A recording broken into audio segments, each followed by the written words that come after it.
Bonjour, je me présente, je suis Jean-Luc Amaglio.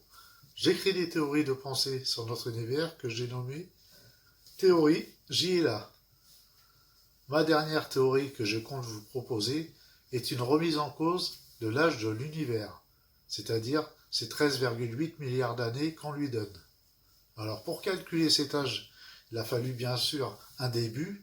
Ce début, c'est cette fameuse singularité où toute la matière a jailli, c'est-à-dire qu'on a nommé le Big Bang. Et c'est ce Big Bang jusqu'à nous qui représente ces fameux 13,8 milliards d'années. Alors, pourquoi vouloir remettre en cause ces 13,8 milliards d'années? Je vais vous l'expliquer par déduction. Si nous regardons autour de nous dans l'univers, nous voyons du passé. Et plus les choses sont loin, plus elles sont anciennes par rapport à nous. Mais par rapport au Big Bang, elles sont beaucoup plus jeunes. Plus nous regardons loin, en fait, plus nous voyons proche par rapport au Big Bang. Le problème avec ce point de vue, c'est que par déduction, si nous cherchons l'endroit le plus ancien dans l'univers, en fait, il se trouve là où nous sommes.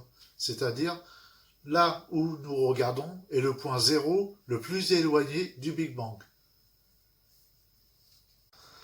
À première vue, il n'y a rien d'anormal à ce constat.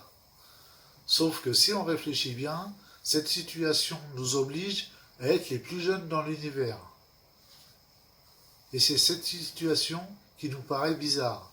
Car dire qu'en termes de référentiel de temps, qu'on soit les plus jeunes par rapport à nous, c'est une chose, mais dire que cette situation nous oblige à nous retrouver au centre de cet univers en est une autre.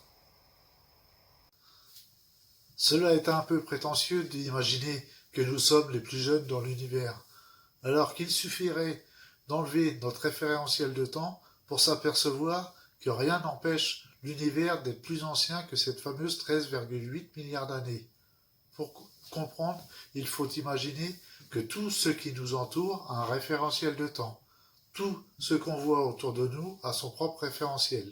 Ce référentiel de temps ne peut être que plus jeune, alors que le plus ancien est forcément notre point, notre situation, là où on se trouve. Et c'est là qu'est le problème. Car oui, c'est un problème.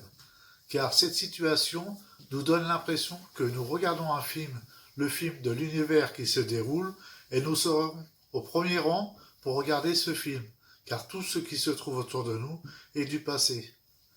Mais il y a une situation bizarre qu'on peut s'imaginer, c'est que pour les personnes qui se trouvent à 4,8 milliards d'années, admettons de nous, pour eux, nous sommes leur futur. C'est-à-dire que eux ont leur propre référentiel de temps, et tous ceux qui regardent par rapport à leur référentiel est forcément du passé. Donc nous qui nous trouvons dans leur futur, ils ne peuvent pas nous voir. Et cette situation est paradoxale, car elle nous oblige à penser que nous pouvons nous trouver exactement dans la même situation que ces personnes qui se trouvent à 4,8 milliards d'années, et nous empêche de regarder justement notre futur.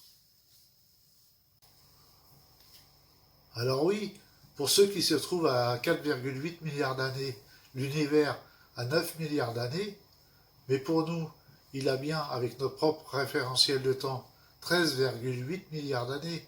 Mais vous voyez que tout le monde a un référentiel différent, et nous sommes le référentiel le plus ancien.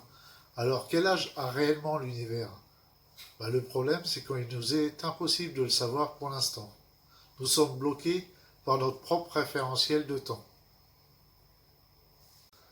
Alors oui, c'est une théorie que je vous propose, et elle peut être remise en cause, comme toute théorie. Alors parlez-en autour de vous, parlez-leur de ce fameux référentiel de temps qui nous oblige à être les plus jeunes dans l'univers. N'hésitez pas à commenter et à donner votre opinion. Je vous remercie. Merci de m'avoir écouté. J'espère que cette vidéo n'a pas été trop médiocre parce que je ne suis pas un professionnel et que le message est bien passé. Et n'hésitez pas à aller voir mes autres vidéos sur ma chaîne YouTube Théorie J'y ai là. Et je vous dis à bientôt. Merci à vous. Salut. Et n'oubliez pas le pouce.